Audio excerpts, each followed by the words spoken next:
हो गया। देखो आज जैसे कि हम अभी आपको 2 थ्योरम बता चुके हैं, टोटल कितनी हो गई थ्योरम? 4। कितनी हो गई? आज हम आपको थ्योरम बताएंगे एसएएस समरूपता कसौटी, ठीक है, सिमिलर, ठीक है। तो आप लोग इस थ्योरम को समझेंगे और जहां पे समझ में आए तो देखेंगे, यहाँ पे पूछेंगे भी, ठीक है। तो यहाँ पे बात कर रहा है, यदि एक त्रिभुज का एक कोण दूसरे त्रिभुज के एक कोण के बराबर है, ठीक है। तो यहाँ पे 2 त्रिभुज की बात कर रहा है, तो यहाँ पे हम कितने ट्रायंगल बनाएंगे? 2 ट्रायंगल बनाएंगे। सबसे पहले एक ट्रायंगल बनाएंगे ये वाला, जिसका नाम हम करेंगे, देंगे क्या? एबीसी।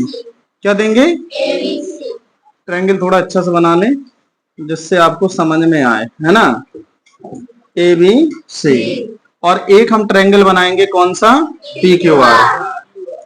पी क्यू आर, ठीक है। अब इसमें कह रहा है यदि एक त्रिभुज का एक कोण दूसरे त्रिभुज के एक कोण के बराबर है, ठीक है। अगर कोई भी एक एंगल ले लें, जैसे हमने कहा ये वाला एंगल इस वाले एंगल की कैसा है? बराबर है, ठीक है, कोण के बराबर है। और कह रहा है इन कोणों के अंतर्गत, अंतर्गत का मतलब है जैसे ये कोण लिया तो इसके अंतर्गत भुजाएं कौन सी आ जाएंगी? एक भुजा आ जाएगी ए बी और एक भुजा हो जाएगी ए सी।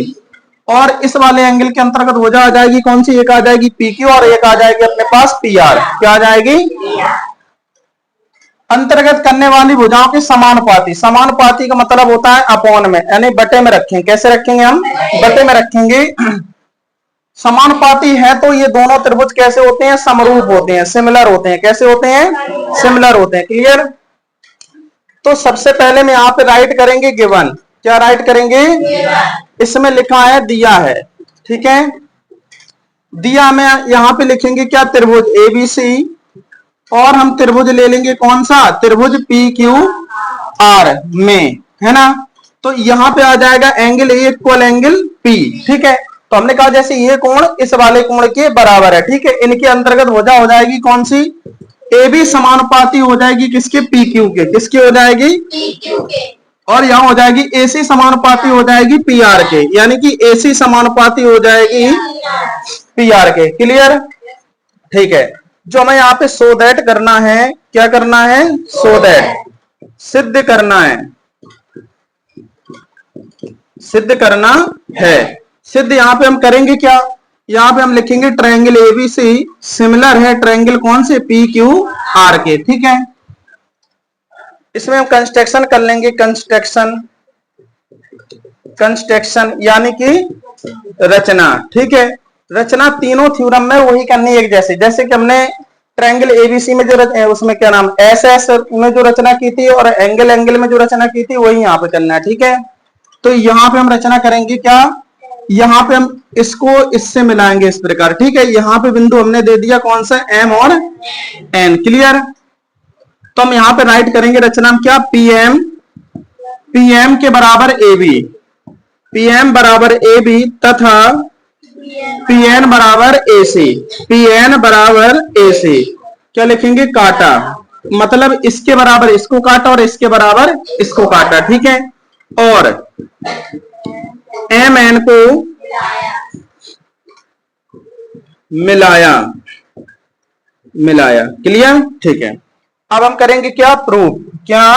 प्रूफ यानी कि उपपत्ति। सुनो, उपपत्ति में एक हम ये वाला ट्रायंगल ले लेंगे जिसका नाम है पीएमएन और एक हम ट्रायंगल यहां पे लेंगे कौन सा? एबीसी। कौन सा लेंगे? एबीसी लेंगे। तो यहां पे हम लेंगे in triangle PMN and in triangle हम कौन सा ले लेंगे? एबीसी, ठीक है। तो हम यहां पे दिखाएंगे क्या? यहां पे राइट करेंगे पीएम इक्वल क्या है? एबी। क्या है? पीएम इक्वल है एबी के। और हम यहाँ पे दिखाएंगे क्या? एंगल पी इक्वल है एंगल ए के, यानी कि एंगल पी इक्वल है एंगल ए के। और यहाँ पे आ जाएगा एसी इक्वल है किसके? एसी इक्वल है किसके? पीएन के। किसके हैं? पीएन के। क्लियर? तो हम यहाँ पे लिखेंगे क्या? By S S congruence, S S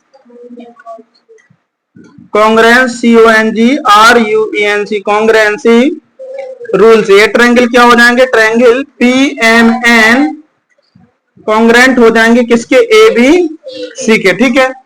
जब हमने यहाँ पे देखा कि ये वाला ट्रायंगल इस वाले ट्रायंगल के कैसे हो गया, कॉन्ग्रेंट हो गया। कॉन्ग्रेंट मतलब सर्वांग सम हो गया, ठीक है। तो इनके संगत यानी कि एंगल जो एम होगा इतना एंगल, ठीक है, इसको हमने दे दिया 1 एंगल, ठीक है, और इतने एंगल को हमने दे दिया क्या 2।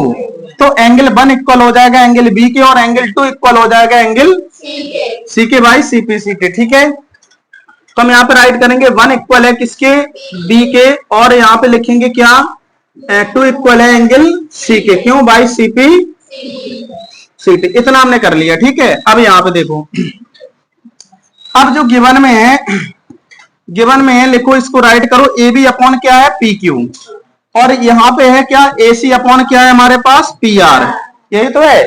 ये हमने क्यों लिया, क्योंकि यहाँ पे गिवन है, क्या है गिवन है। यहाँ पे देखो, तो यहाँ पे हम इसको ऐसे राइट कर लेंगे, ए बी की जगह हम राइट क्या कर सकते हैं, ए बी की जगह हम राइट कर सकते हैं पी एम अपॉन में क्या पी क्यू इज इक्वल हो जाएगा मेरे पास क्या पी एन अपॉन में पी आर। अच्छा, यहाँ पे लिख लेना पीएम की जगह हमने क्यों, ए बी की जगह हमने पीएम क्यों राइट किया, यहाँ पे लिख लेना ए बी इक्वल है हमारे पास क्या पीएम, और ए सी इक्वल है हमारे पास पीएन, क्यों रीजन लिख देना रचना से, किससे रचना से, क्लियर, ठीक है। इतना हमने यहाँ पे रीजन लिखा। अच्छा, पीएम अपॉन पूरी भुजा कौन सी है पी क्यू, तो इसको हम क्या करेंगे पलटेंगे एक बार, क्या कर ले हम पलटने पर पी क्यू ऊपर चला जाएगा और पीएम कहां जाएगा अपॉन में पी आर ऊपर जाएगा, अपॉन क्या आ जाएगा पीएन। हमें दोनों ओर क्या माइनस करना है 1, तो हम यहाँ पे राइट करेंगे दोनों ओर 1 घटाने पर, ठीक है। तो यहाँ पे आ जाएगा पी क्यू अपॉन में क्या आएगा P N minus 1 is equal हो जाएगा P R upon P N और माइनस का 1। यहाँ पे एलसीएम ले लो, जैसे अपन फ्रैक्शन करते हैं ना, इसी टाइप से इस वाले को क्या कर लेंगे फ्रैक्शन कर लेंगे। यहाँ पे क्या करेंगे फ्रैक्शन, तो यहाँ पे आ जाएगा मेरे पास पी क्यू माइनस का क्या हो जाएगा पी एम अपॉन क्या आ जाएगा पी एम इक्वल हो जाएगा पी आर माइनस का P N upon P N. Clear हुआ।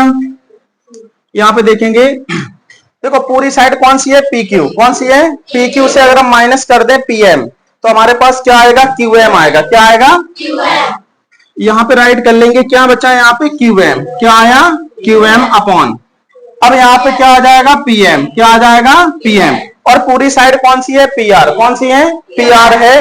जैसे मैंने कहा पी आर से हमें माइनस क्या करना है पीएन, क्या करना है, तो हमारे पास एन आर बचेगा, क्या बचेगा आर एन लिख लो, क्या लिख लो आर एन अपॉन में पी एन। यहां तक क्लियर। यानी कि पुनः इसको दोबारा पलट देंगे, क्या करेंगे हम पुनः पलटने पर, पलटो पीएम ऊपर चला जाएगा और क्यूएम कहां जाएगा नीचे, पीएन ऊपर जाएगा अपॉन क्या आ जाएगा आर एन। क्लियर हुआ, ठीक है। तो आप ये देखिए यहां पे आ गया मेरे पास क्या पीएम अपॉन क्यूएम और पीएन अपॉन आर एन, यानी कि थेल्स प्रमेय के विलोम से तो क्या हो जाएगी ये एम एन जो है पैरेलल हो जाएगी क्यू आर के, एम एन जो है पैरेलल हो जाएगी क्यू आर के, ठीक है। अच्छा, हम लोगों ने क्लास 9th में पढ़ा है, क्या पढ़ा है कि जब दो समांतर रेखाओं को एक तिर्यक रेखा काटे तो उनके जो संगत कोण होती हैं बराबर होते हैं, इस टाइप से। ये संगत कोण कैसे होंगे आपस में बराबर होंगे, और ये वाला एंगल इस वाले एंगल के इक्वल होगा और ये वाला एंगल इस वाले एंगल के इक्वल होगा और ये वाला एंगल इस वाले एंगल के इक्वल होगा। क्यों, संगत कोण है। कैसे कोण है, संगत कोण है। इतना क्लियर हुआ, ठीक है। तो हम यहाँ पे देखेंगे क्या जो एंगल 1 है वो किसके इक्वल हो जाएगा, एंगल 1 इक्वल एंगल क्यू हो जाएगा, और एंगल 2 इक्वल हो जाएगा एंगल आर के, ठीक है। ये हमने क्यों यहाँ पे किया, क्योंकि यहाँ पे लिख लेना संगत कोण है। कैसे कोण है, संगत कोण है, रीजन लिख देना। क्लियर हुआ, ठीक है।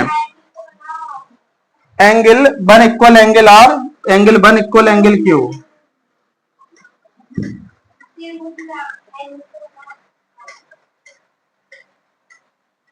ये वाला क्लियर, ठीक है। सुनो, तो यहाँ पे अब यहाँ चूंकि करके राइट करोगे क्या जो हमने पीछे यहाँ पे प्रूव किया है वो किया है क्या, देखो 1 इक्वल एंगल किसके हैं, 1 एंगल इक्वल किसके है बी के है, और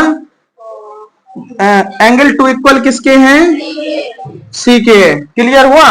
अच्छा, तब इसलिए हम कह सकते हैं देखो 1 माने यहाँ इक्वल है तो एंगल क्यू इक्वल हो जाएगा एंगल क्यू इक्वल हो जाएगा एंगल बी के, और कह सकते हो एंगल आर इक्वल हो जाएगा एंगल सी के। देखो हमने पीछे एक थ्योरम सिद्ध की थी और यहाँ पे देखो ए एंगल पी दिया है, एंगल ए इक्वल किसके गिवन है, angle P equal angle A के। हमने यहाँ पे जो प्रूव किया है, पीछे हमने आपको एक थ्योरम यहाँ पे करवाई थी जिसका नाम था एंगल एंगल एंगल, है ना, कोण कोण कोण यानी कि समरूपता कसौटी। ठीक है, तो यहाँ पे हमने क्या किया, ये एंगल इसके इक्वल है, ये एंगल इसके इक्वल है और ये एंगल इसके इक्वल है, तो हम यहाँ पे कह सकते हैं क्या, एंगल एंगल एंगल समरूपता समरूपता कसौटी से जो ये त्रिभुज हो जाएंगे, जैसे कि हमने यहाँ पे लिखा है क्या, एबीसी समरूप है त्रिभुज किसके, पी क्यू आर के। ठीक है, तो इस टाइप से ये वाली थ्योरम सिद्ध हो गए। ठीक है, क्लियर हुआ, समझ में आया।